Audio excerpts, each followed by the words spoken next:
એક ક્વેશ્ચન હતો કે પ્રોપર્ટીમાં ફ્રોડ કઈ રીતે થાય. હાય, હું વિશાલ ડોલા, વિશાલ રિયાલિટી ટોક.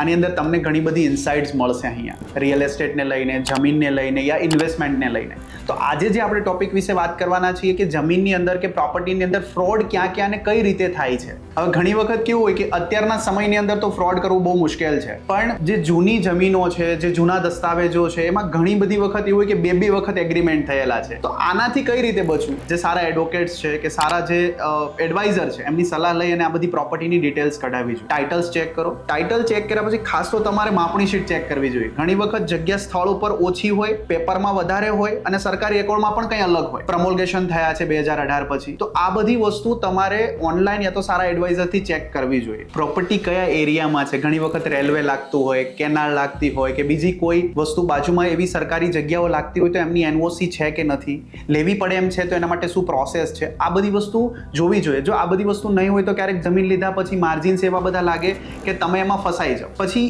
રેસિડેન્શિયલ પ્રોપર્ટીની અંદર કઈ રીતે ફ્રોડ થઈ શકે?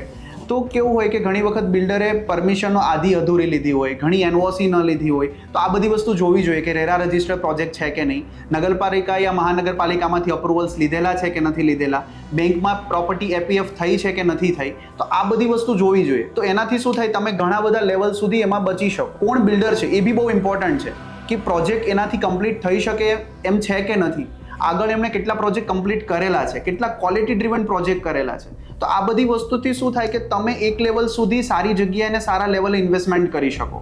આવી જ રિયલ એસ્ટેટની ઇન્ફોર્મેશન માટે ફોલો કરો વિશાલ રિયલ્ટી ટોકને.